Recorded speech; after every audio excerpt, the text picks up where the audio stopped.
Thank you, Eric. Before I begin, I have a few people I would like to thank. And first, that is Jim Cram, who in July of last summer, he asked me a simple question, which is, tell me about your parents' house. And I looked at him and said, uh-huh. So that question sent me on an incredible journey, one that I am still on, to discover not just about the house, but about the people who lived there, and especially the Cheehawk family. Second, I would like to thank Freeport Historical Society for all their help and resources. They were and remain invaluable in this process. And third,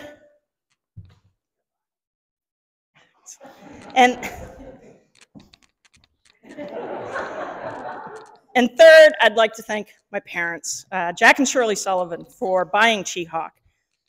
Despite my deep skepticism and deep disappointment about leaving our lovely house on Main Street and moving to what can best be described as a very tired dwelling, I have fallen in love with the property, and now its past and its people, and I can't thank you enough. So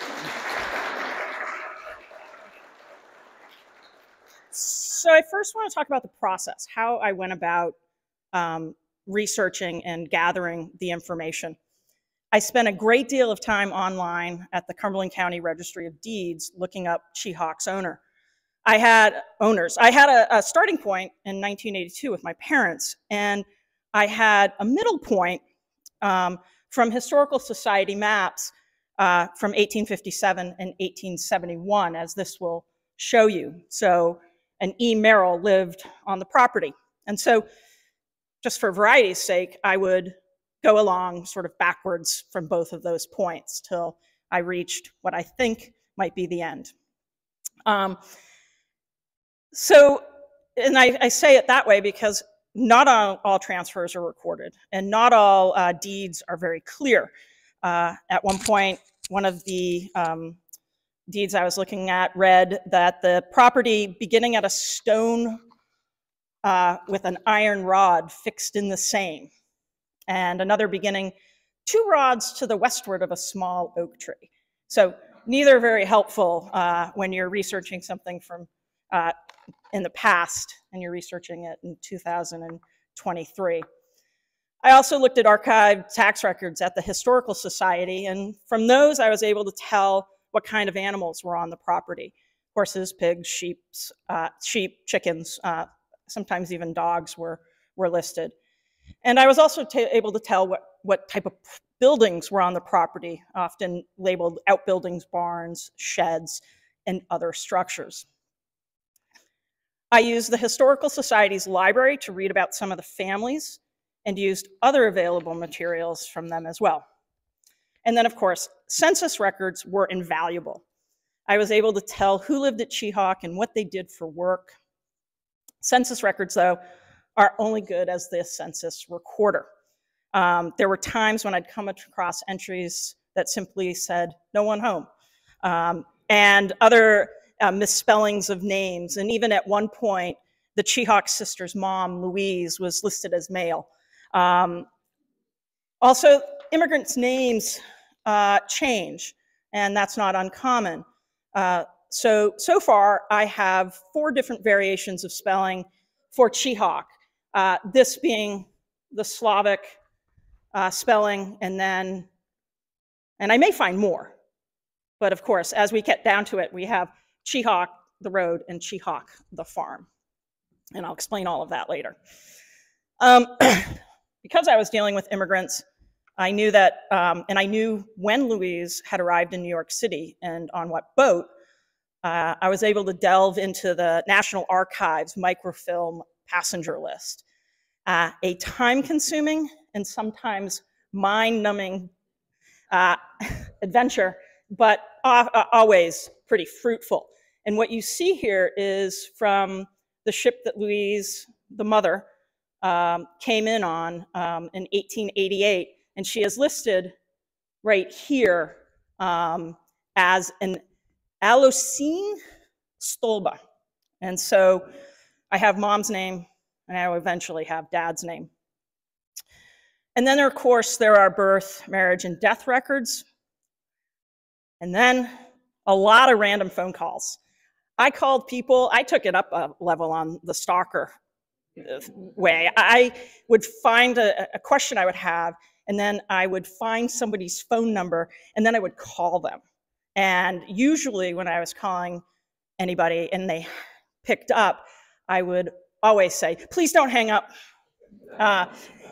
Once they would listen to what I was doing and what I was looking for, a remarkable thing kind of happened, and that was they began doing research on their end and connecting back with me. So it's from all these sources that I was able to write and continue to write the story of Cheehawk Farm. It should be noted that this is really just the beginning of the research. There are so many other people and other records that I still need to delve into. So what is the story? In 1806, Benjamin Waite bought 20 acres from a Moses Griffin for $200 and 69 acres from a Benjamin Parker for $970. These 89 acres is what Cheehawk is today. Well, it's actually 86 because I took 3 and built a house. But it seems Benjamin Waite was the one to build the structure on the property.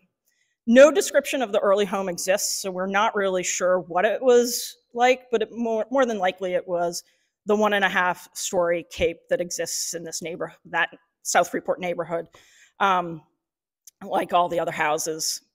Benjamin's, as a side note, interestingly enough, Benjamin's father came to Freeport by way of Falmouth in 1779 after the burning of what is now Portland, Maine, in October of 1775 during the Revolutionary War.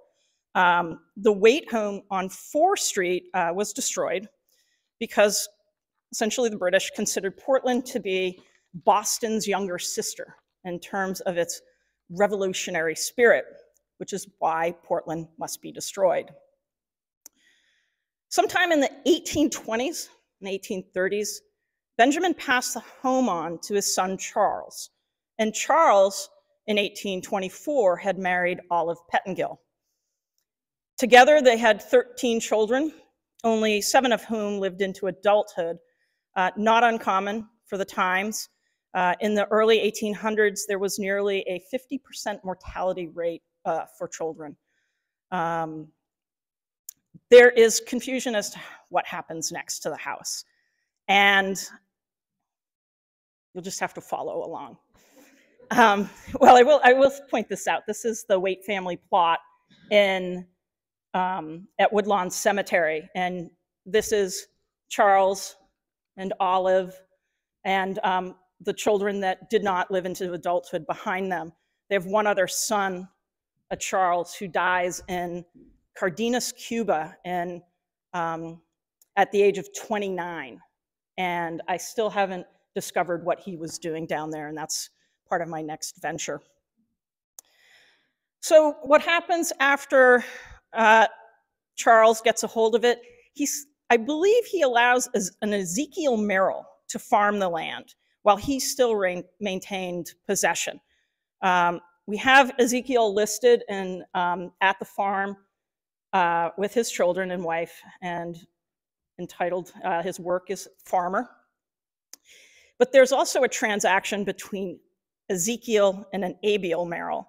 And there is nothing that indicates there's no other transaction, but we do know that the house must have gone back to Ezekiel or to Charles, because it is Charles that ends up selling to Ezekiel Merrill. Charles ends up taking his family of then 9 and moving to the Porter's Landing area. So Ezekiel has this house until 1876, when he sells it to Sidney Soule.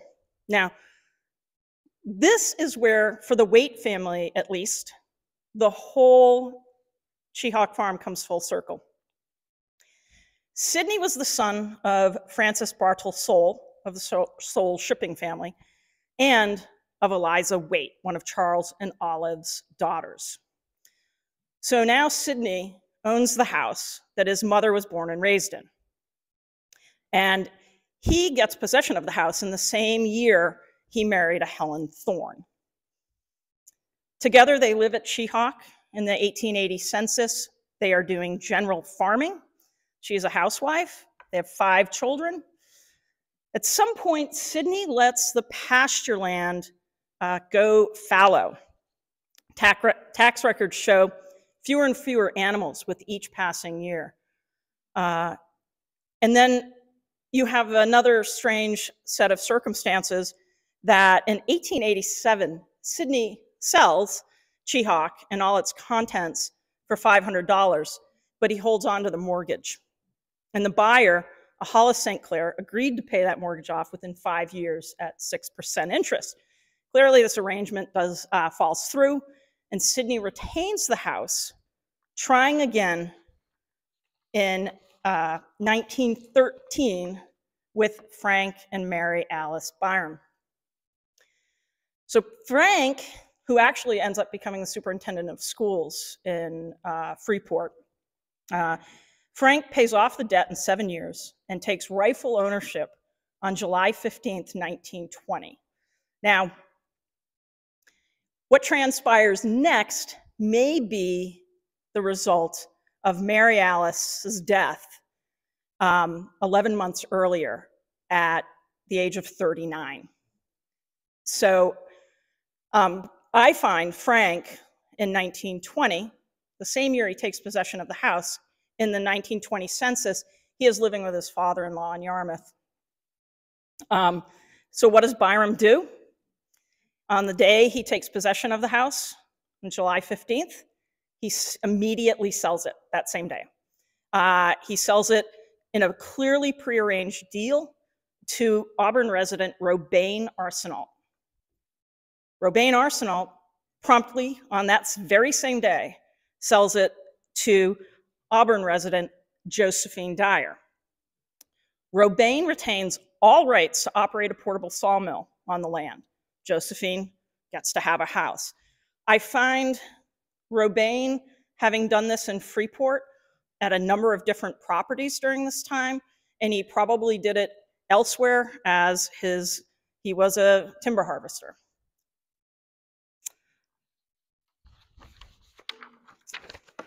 So, I do want to point out, this is Sidney Soule and Helen Thorne and 2 of their daughters' marker at the South Freeport Cemetery. Even though he lives out the rest of his days on a 51-acre farm in New Gloucester, he comes back to be buried near family in South Freeport. So, Josephine Dyer lives at Cheehawk for a decade, running it, it seems, as some sort of hotel. The 1930 census shows her as a proprietor of her hotel. And when we bought the house, we had heard that somehow it had been used that way. How she used it, what the situation around it is unknown. At least I don't know it. So Josephine sells the house 10 years later because she's getting married. She is getting married to a guy from Augusta, a Wellesley Peacock. This marriage clearly doesn't work out. Wesley just seems to go and disappear. I can't find him anywhere in any census from 1930 on. So it's, as a side note, also, and I find this to be really interesting, in the 1940 census, I find Josephine living as a servant here in a home owned by Harriet Davis of the Davis. She is a widow of a Davis shoe family factory. So she's a servant in this house. And in this 162 Main Street is what is now Harrisseekit Inn. And just as an interesting connection, after my parents' marriage in 1964, they purchased 162 Main Street as the first home they lived in Freeport, and the only other home they lived in is Cheehawk Farm. So I find there's there to be some sort of cosmic connection there.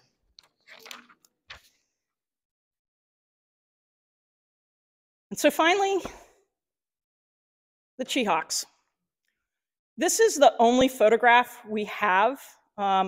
They left scant papers behind, but they did, there was this photograph. We don't know who it is, if it's one of the sisters or if it's the mother. I tend to think it might be the mother. Why else would the sisters hold onto it? But that's pure speculation. So, why did Antoinette and Alberta buy a farm in Freeport? I have no clue. I can't answer that for you. And that will probably remain a mystery. But we have the two of the sisters buying this farm. And I'll get to that later. But I do know how the Cheehawks got to America in a larger sense. Their mother, Louise Stolba, came to America at age 17 from Kutné Hora, Bohemia, in what was Czechoslovakia. She came over in 1888 aboard the SS Moravia, landing in the port of New York on April 7th. You saw the passenger list. It seems likely she may have traveled alone, as no other Stolba is listed on that list. She may have been traveling with a relative with another name or family friends. I just don't know. But it seems young, even by 1880 standards, to travel alone at age 17 across the Atlantic. But I do believe she came over to join at least her father, a Vincent Stolba, who was a cigar maker. And Vincent lived in the Bohemian section of New York, making cigars.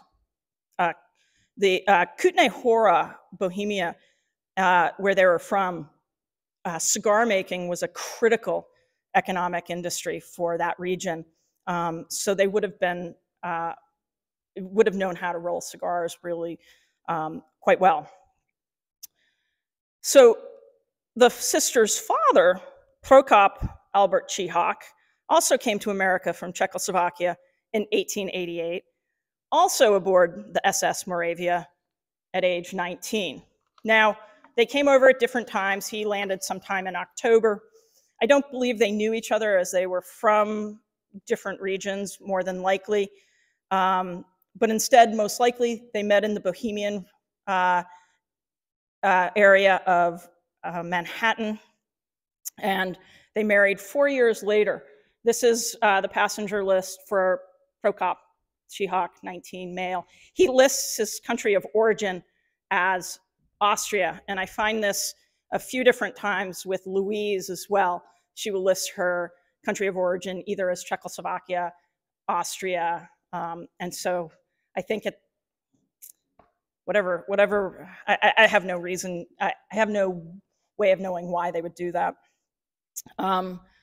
So together, Albert, which is what Prokop goes by, and Louise, they have 3 daughters. And this is where, for a lot of ways, this is where the research gets confusing, because you have their first daughter, born in 1893, was Antoinette, also known as Annie, and a couple different versions of that. And then you have, 2 years later, Emma being born, also known as Emily. And you have, in 1898, Alberta being born, also known as Bertha. And at one point, she comes to us as Bozina. So at some point, the family left New York City and moved to Norwalk, Connecticut. This Norwalk was filled with factories, manufacturing, and it was a railroad hub. And so it is in Norwalk, though, that Albert's story of an American immigrant ends rather tragically. On April 11th, 1917, at age 48, Albert and Louise were walking home from work. An obstruction in the sidewalk forced them off into the street. And according to Louise's, what Louise said is that they were both, she was next to the curb and Albert was right next to her. The passengers in the car that hit him have a different story. He was struck by a car, and initially the individual who struck him, the car was filled with the driver and 4 other passengers. He was initially charged with manslaughter, but the charges were later dropped. And Albert was buried at Riverside Cemetery in Norwalk.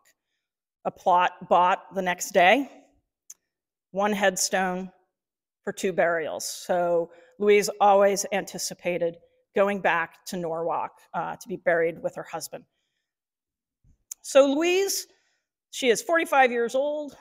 She is without her husband, and her daughters are aged 19, 22, and 24.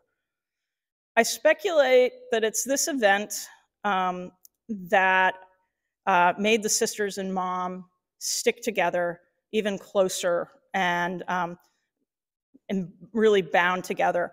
I think it was incredibly traumatic for Louise to witness her husband's, and I quote from the coroner's report, a violent and untimely death.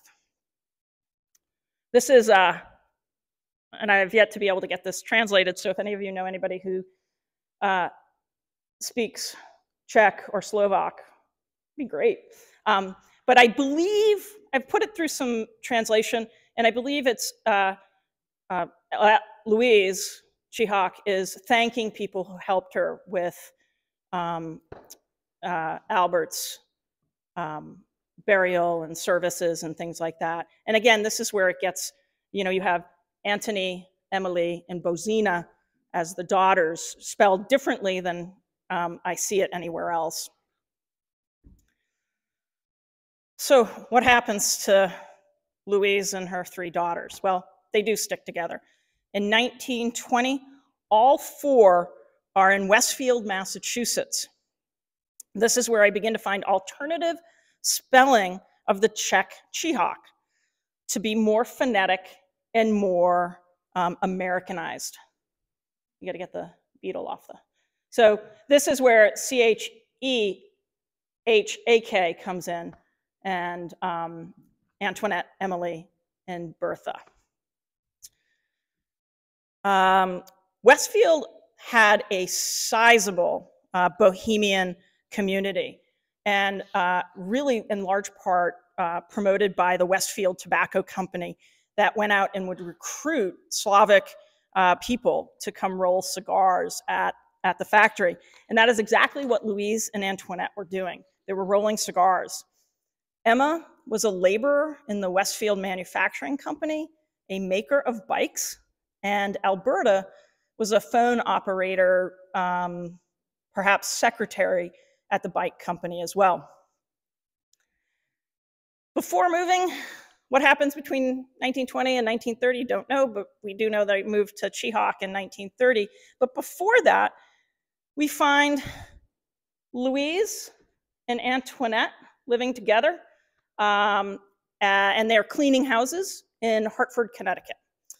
We know that Emma was a live-in maid for a family in West Hartford, and Alberta may have remained in Massachusetts. I can't say for sure. She doesn't appear anywhere. Anyway, the Cheehawks move to Maine in 1930. I'm not even sure, even though Antoinette and Alberta purchased the house together, I'm not even sure that Alberta is with them when they move. But 3 years after they move to Freeport, there's a fire in the house, and the house is saved, and it's actually fixed to the 2.5-story dwelling that it is today. 2 years later, in 1935, Alberta sells her share of the house to Antoinette because she is in Boston working in the government publishing office on a bookbinding project. And you can see Alberta Cheehawk here. She's a lodger in the home of this individual. And I just want to point out that Alberta is now spelling her name Cheehawk. And I'm pointing it out for a reason. It'll come into play later.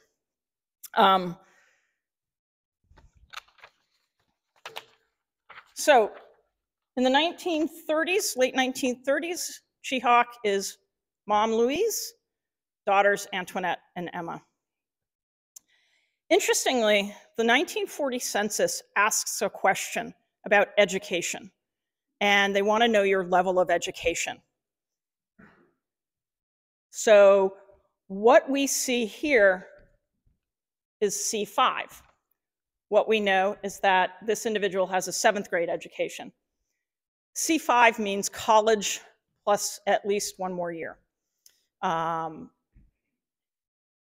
Cheehawks living in Maine, Louise, Antoinette, and Alberta, also list C5. I'm still trying to figure out what type of education that was, where they may have gotten that education. It's a pretty big task, but I hope to find out soon. This also sort of emphasis on education comes into play a little later as well. So while Alberta's in Boston, the Freeport crew is kind of cobbling together a living, selling cheese, apples, cleaning houses, and more. At one point, Antoinette worked at Maine Medical Center, at least for a year. Papers left behind in the house included a W-2 form from 1957, earnings of $469.50. Not a lot. I'll find out more about that later. I arrived at Maine Medical Center at the library this summer, about a week after they had packed up all their archives and sent it to the Maine Historical Society, where Maine Historical Society said, we'll get to that later. So hopefully this summer. So Louise clearly had instilled in her daughters a love of Bohemian culture. And all the people I spoke to of Czechoslovakian descent remarked that their grandparents and great-grandparents settled in very tight-knit Bohemian communities where there were many church clubs, social clubs, and fitness clubs. I find a lot of fitness clubs for Czech and Slavic families. So it must have been somewhat lonely being the only Bohemians in South Freeport. And this was perhaps another reason why they stuck together so tightly. The other thing that Louise embraced, and we know, was America as her home. She may have embraced her Bohemian roots, but America was her home. And in 1955, at the age of 82, she became a US citizen. And this record became invaluable to me, because this is where she says where she was born and when she came over and on what ship, although the ship is spelled incorrectly. I will also point out, this is 1 year before her death that she becomes a US citizen.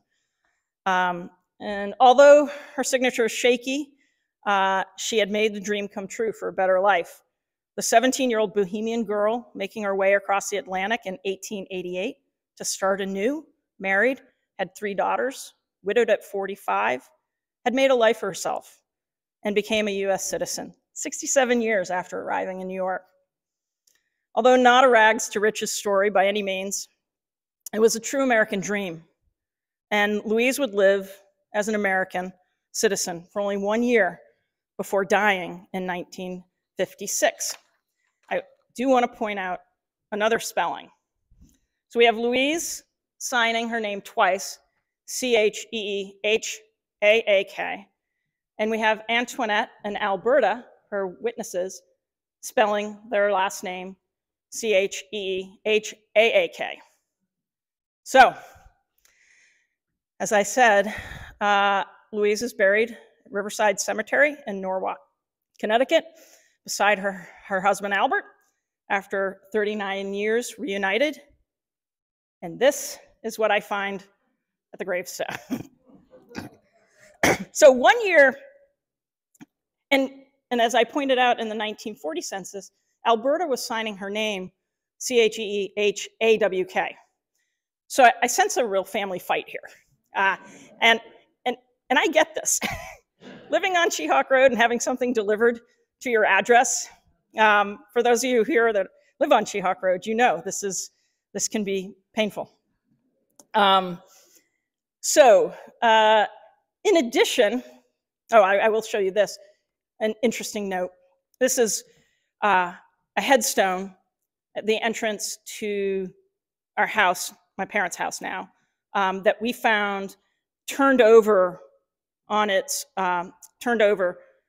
at another entrance. And so when my parents were doing renovations after buying it, we saw this, and again, we have Cheehawk spelled H-A-W-K. I'm not really sure what the intention of this was, whether they thought they were going to bring Louise and Albert up and be buried all together at Cheehawk Farm, but we use it as our entranceway. So we know that Louise stressed her love of Bohemian culture. We know that she stressed her love of America, but she also stressed education. And in the fall of 1976, Alberta traveled to Waukesha, Wisconsin, and met with then Carroll College president Robert Kramer. She and her sisters wanted to start a scholarship fund. Why call it Carroll College? I have no idea. But that region of Illinois, Wisconsin, if you look up the original spelling of Cheehawk in that area, C-I-H-A-K, there are a lot of them. So I have a feeling that there may be a distant relative.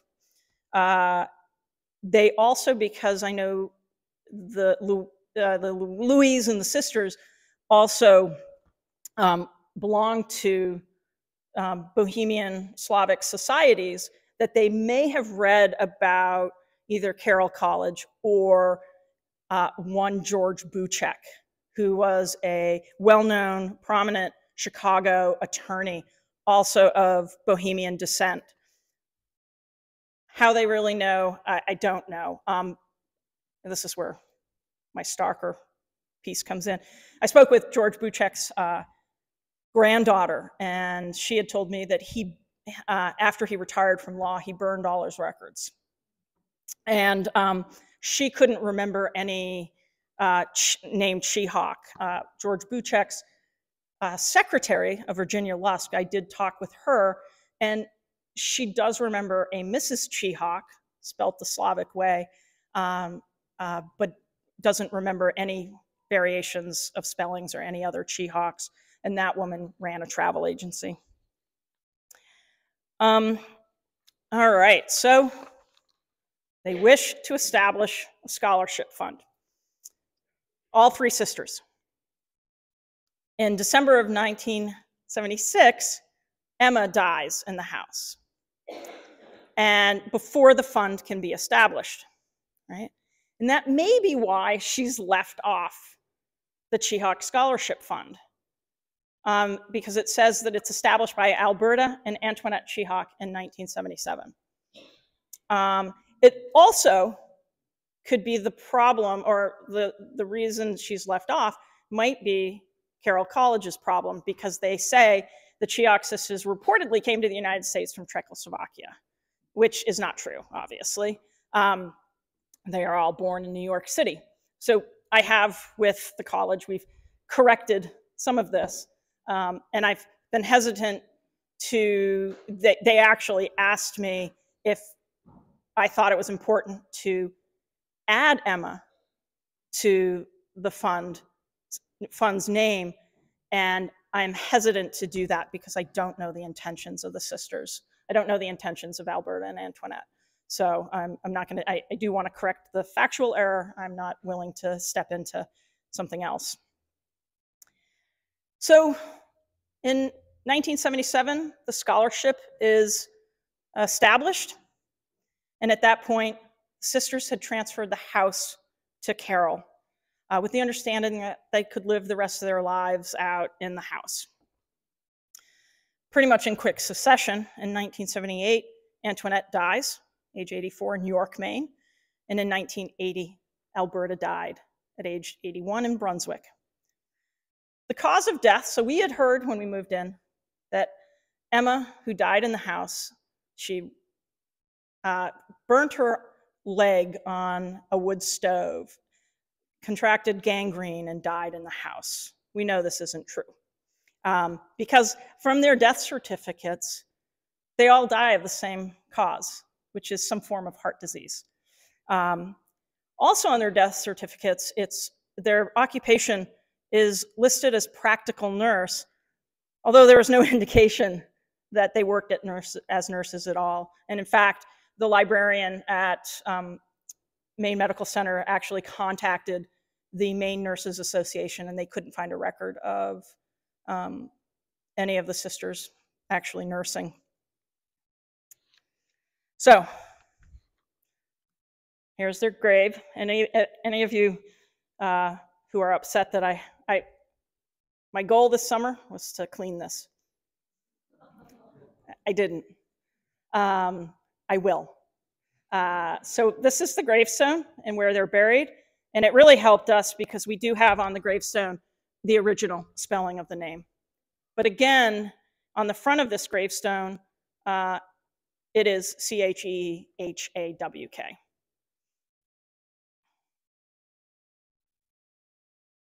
So this is the house in 1973.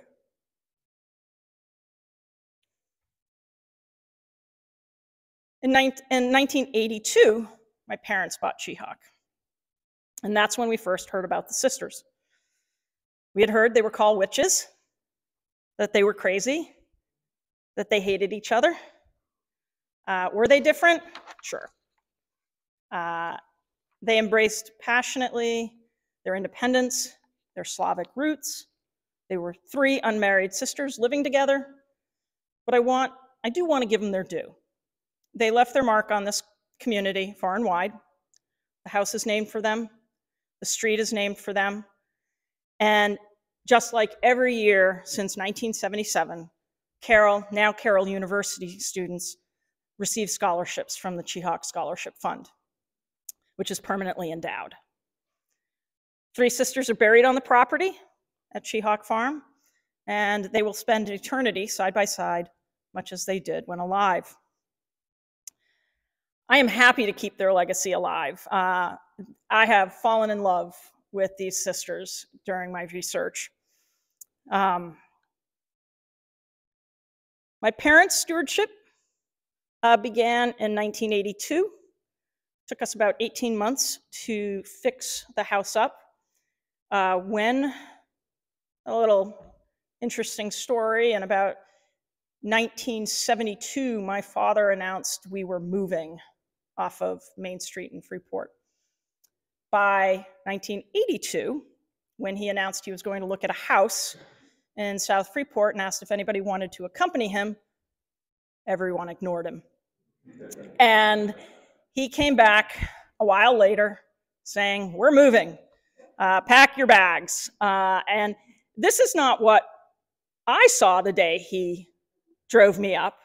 I saw really a lawn that hadn't been mowed in years. It was one of those awful Maine gray, misty days that's a little cold. And the road was terrible, and he drives us up there, and he's, "Look." I do believe I may have cried. So my parents have lived at Cheehawk for 40 years now. My brother and I cherish this property. My niece and 3 nephews have grown up loving the place too. It contains memories, some wonderful, some sad, for all of us. The grandkids started knowing when they were very young that the first thing they did when they walked into the house was they grabbed a hammer. and they began hammering the nails that always emerged from the kitchen floor. And it was done with enthusiasm. The hammer would come out, bang, bang, bang, bang, bang.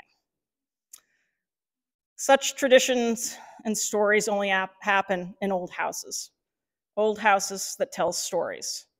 And these are just some of the 217 years of Cheehawk's stories. This is what it looks like presently. There's one addition that where this aerial photo was taken prior to it being put on, but this is Cheehawk Farm today. So thank you very much.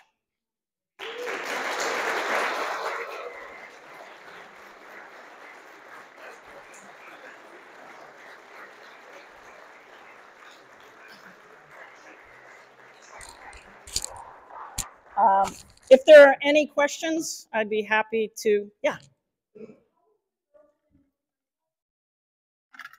They would have been in their 30s.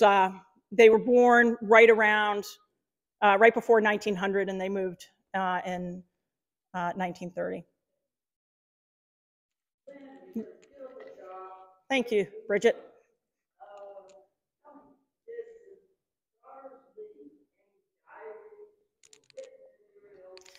No, well, written material, yes.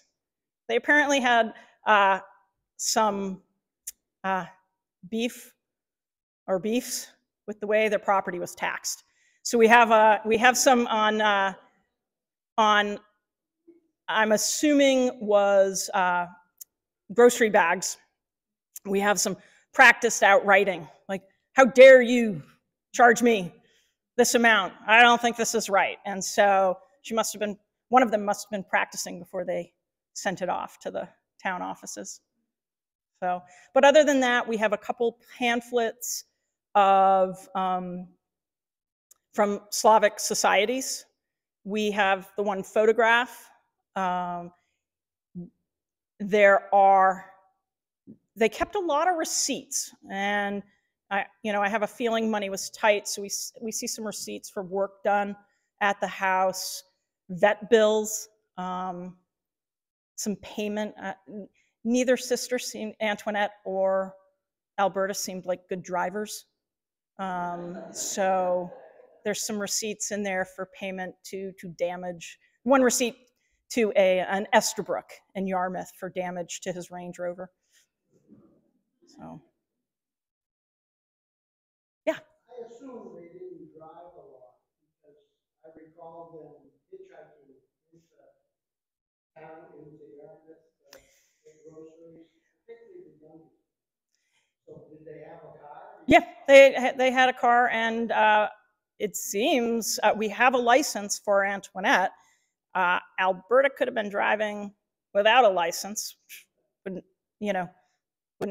I wouldn't put it past her in some ways, knowing a little bit I do. But I think Alberta definitely had a license, so they both did. I don't know that Emily did. So, and again, I don't know that the mother did. So. Then would you just point out the gravestone? Oh, sure. And the well cap, you can see an old well cap. Would you like to come up? No, just kidding. So the gravestone is right here. This is where the sisters are buried.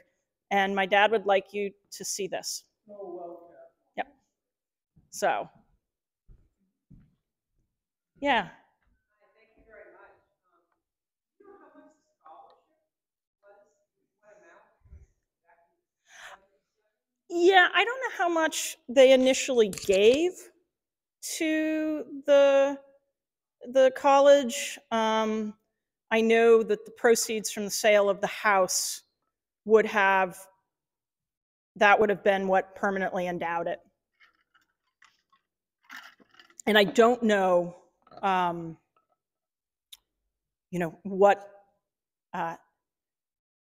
what the scholarships. So last year, 4 students received scholarships, and I don't know how much. So any of that was.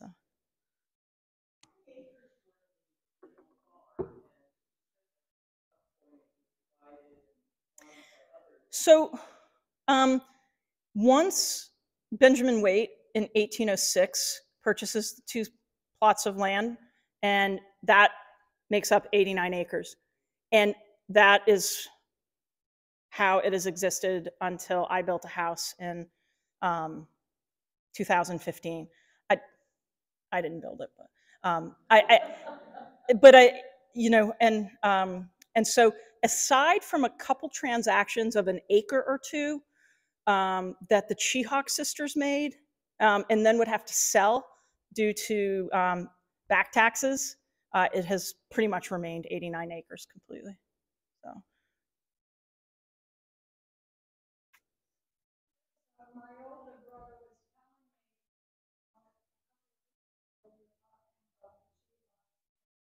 he can remember when he was 9 years old and one of the Cheehawk sisters came around and sold eggs to my mom. And I was about 4 and I really don't remember it as it was. Huh. And I remember how impressed I was with their long skirts. Maybe the only ones they wore the long skirts and then they had a hood. They would walk by the house. One time I picked one of the sisters up and gave her a ride. Like, they always been walking. Yeah, where do you live? Where did you live? Where did you grow up when the eggs were sold? Mm-hmm. I grew up 5 houses, 4 right. Oh, okay. Yep, that would have been about a little mile walk for them. And also when my friend and I got our license and we felt really excited but sneaky. We were fascinated by what the house looked like. So we would drive down quickly and turn around to the driveway and look back. But, You're not the first person I've heard that from.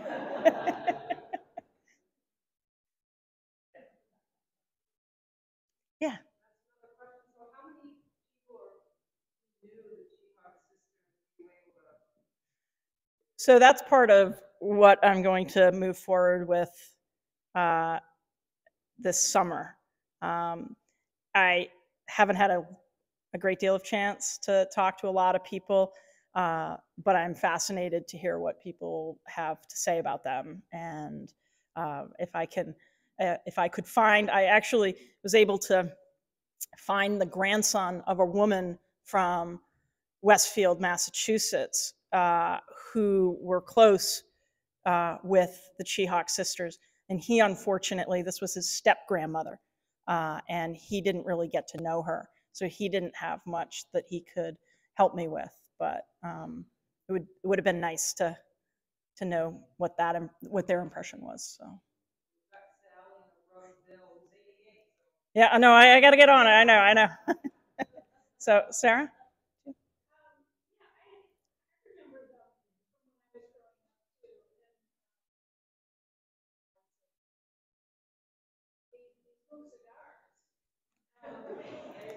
Well, that's the region that their mom was from.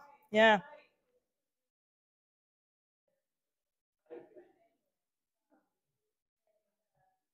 And they, I remember, it must have been really in their final years. They always try to communicate with us.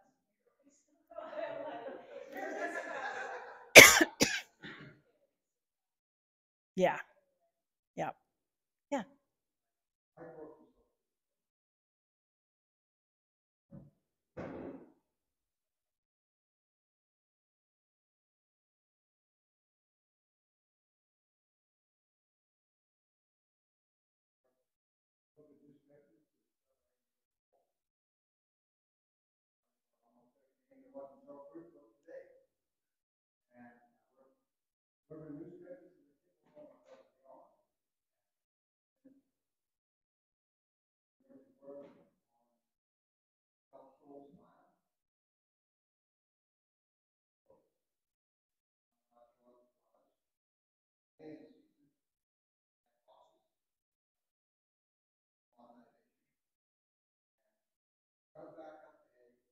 we had to turn over the hay. We had to load it on the hay wagon. We even helped them move it on. And one of the, that gave us a chance to get to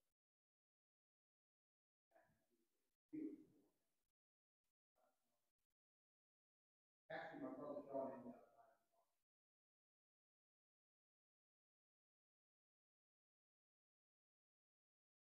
They were different, very humble,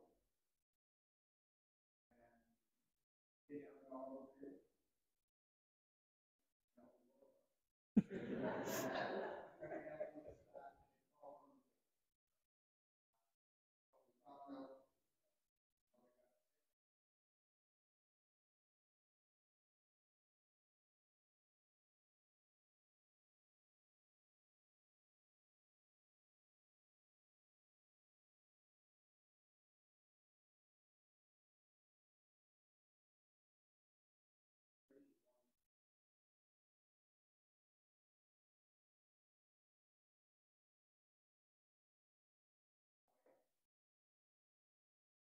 We would get out of the house.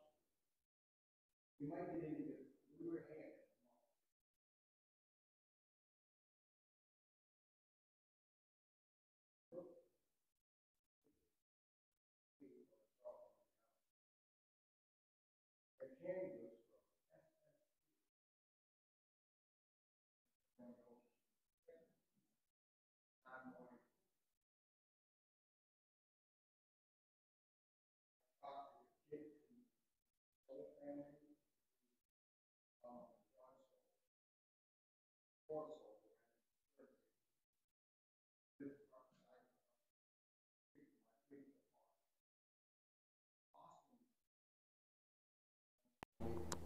During the war, they passed the word out that they were going to a concert in Portland. And of course, gasoline was a rarity. He said they had this great big huge Buick lumber. I didn't ask why we were in. He's telling me this job he saw. And he said if you wanted to go, be at the end of the road. And you know, these are fragment pieces I'm coming back. And years later, I found them to be very shy, quiet, reserved, but nice people. Thank you. I'll be in touch later.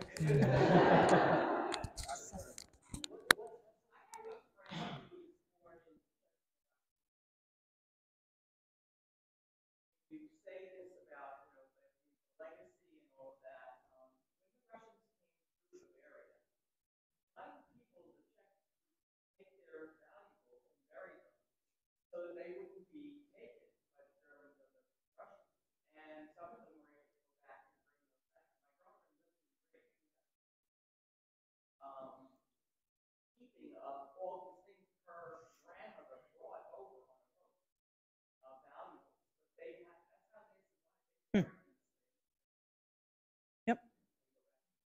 So there may have been money, and there may have been Yeah, all very possible. No. So. Yeah. I don't think so, but I don't know. I have a book on the South Freeport Church, and I have looked through it, and I haven't seen their name, but maybe I wasn't looking for it at that point. And I can certainly go back and check. Jim. Well, thank you for a very complete answer. I finally answered your question.